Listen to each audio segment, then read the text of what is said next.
ഒരുപാട് പേര് എനിക്ക് ഇൻസ്റ്റഗ്രാമിനകത്തായാലും മെസ്സേജ് അയക്കുന്നുണ്ടായിരുന്നു.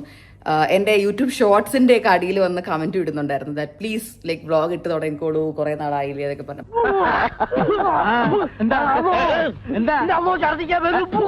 ഞാനിങ്ങനെ ഇരുന്നിട്ട് ഇങ്ങനെ മലേഷ്യ വന്നിട്ട് എടുക്കാന്ന് വെച്ചിരിക്കുകയായിരുന്നു. യെസ്, ഞാനിപ്പോൾ മലേഷ്യയിലാണ്. ഒരു കുഴപ്പമില്ല, സന്തോഷമുള്ളൂ മക്കളെ, സന്തോഷമായി. ഇത്തവണ വന്നേക്കുന്നത് നമ്മുടെ ഓമിക്കുട്ടിയുടെ ഫസ്റ്റ് ബർത്ത്ഡേ ആണ്.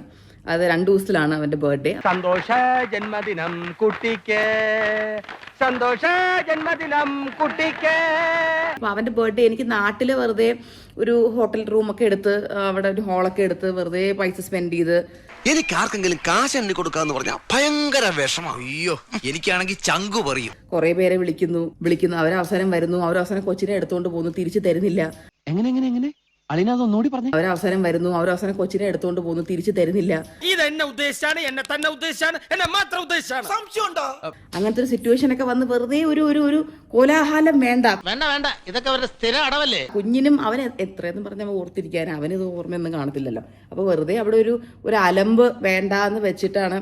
മോനെ രാമദാസ, നിന്റെ അച്ഛൻ നാരായണൻകുട്ടി ചേട്ടൻ ഇത്രയും എടുക്കില്ലേ?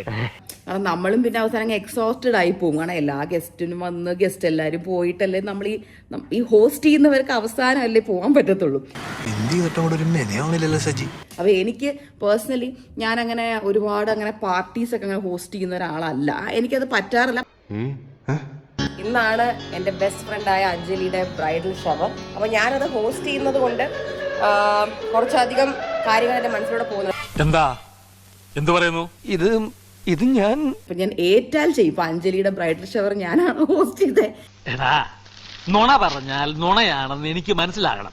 അത്തരം നുണകളല്ലേ ഞാൻ നിന്നോട് പറയാറുള്ളൂ. എല്ലാവരും വന്ന് കഴിച്ച് ഫോട്ടോ ഒക്കെ എടുത്ത് പോയിട്ടേ നമുക്ക് ഇറങ്ങാൻ പറ്റത്തുള്ളൂ. അപ്പൊ എനിക്ക് അത് ആലോചിച്ചപ്പോ തന്നെ ഞാൻ ട്രോമറ്റൈസ്ഡ് ആയിപ്പോയി. അശ്വിനായാലും അത് താല്പര്യമില്ല. അശ്വിനും ഇതുപോലെ ഒന്ന് പ്രൈവറ്റ് ആയിട്ട് നമ്മൾ 3 പേരും എവിടെയെങ്കിലും ഇപ്പൊ ബേബി ഇച്ചിരിയുടെ വലുതായിട്ട് വെൻ ഹി റിമെമ്പേഴ്സ് ഓക്കെ അവന്റെ ബർത്ത്ഡേ, ഇപ്പൊ അവന് വേണ്ട കേക്ക് അങ്ങനെ വേണം, അവനെ ടോയ്സ് അങ്ങനെ വേണം എന്നൊക്കെ പറയുമ്പോൾ നമുക്ക് അഫ്കോഴ്സ് അങ്ങനെ ചെയ്തു കൊടുക്കാൻ പറ്റും. എല്ലാരെയും വിളിച്ച് അവനൊരു ഗിഫ്റ്റ് ഒക്കെ കിട്ടട്ടെ, എന്റർടൈൻമെന്റ് ആവട്ടെ എന്നൊക്കെ വിചാരിക്കാം. പക്ഷെ ഇതിപ്പോ എല്ലാരും ഗിഫ്റ്റ് കൊണ്ട് വന്നാലും അവ അത് മൈൻഡ് പോലും ചെയ്യത്തില്ല. സത്യം നമുക്ക് 2 കൂട്ടർക്ക് അറിയണല്ലേ, പിന്നെ ആരെ കാണിക്കാനാണ് ഈ ആക്ടിങ്? അവനാകെ വീട്ടിലുള്ള 1-2 ചട്ടിയും കല്ലൊക്കെയാണ് അവന് ഇഷ്ടം. നമ്മളതൊക്കെ കൂടെ പറക്കി എടുത്ത് ഫ്ലാറ്റിൽ കൊണ്ട് വെക്കണം. അവസാനം ഫ്ലാറ്റിൽ ഇരുന്ന് പൊടി പിടിക്കും. അവസാനം അത് വേറെ ആർക്കെങ്കിലും എടുത്ത് കൊടുക്കണം. എന്തിനാ വെറുതെ ഇത്രയും കോംപ്ലിക്കേഷൻസ്? ഭയങ്കരമാണോ ഭയങ്കരം. അതുകൊണ്ടാണ് നമ്മൾ പിന്നെ അതൊക്കെ മാറ്റി വെച്ചിട്ട് നമ്മൾ ബഡ്ജറ്റ് ഹോളിഡേസിന് അപ്പം തന്നെ മെസ്സേജ് അന്നോ അല്ല അന്നല്ല, അവിടുന്ന് കുറച്ച് ദിവസം കഴിഞ്ഞപ്പോ നമുക്ക് ഏതെങ്കിലും ഒരു ട്രിപ്പ് പ്ലാൻ ചെയ്യണം, ട്രിപ്പ് പോവാം. അതാകുമ്പോൾ ഒരു കുഞ്ഞു കപ്പ് കേക്കോ എന്തെങ്കിലും മേടിച്ചിട്ട് ഭൂമിക്ക് നമ്മൾ പാട്ട് പാടിക്കൊടുത്ത് അവനൊരു സ്പെഷ്യൽ ഡേ.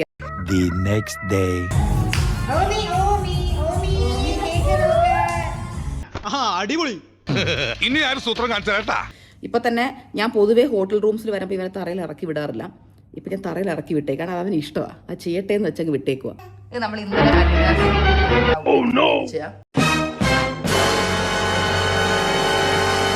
അടിപൊളി. കാണിച്ചേടാ, കാണിച്ചേ. ഇതിൻ്റെ ഒരു തൊപ്പിയുണ്ട്. ആ തൊപ്പി വെച്ചപ്പോൾ ഇവ എന്നെ കൊന്നു കളഞ്ഞു. അത് വെക്കാൻ പറ്റില്ല എന്ന് പറഞ്ഞു. ഒരു കയ്യബദ്ധം നാറ്റുകരുത്.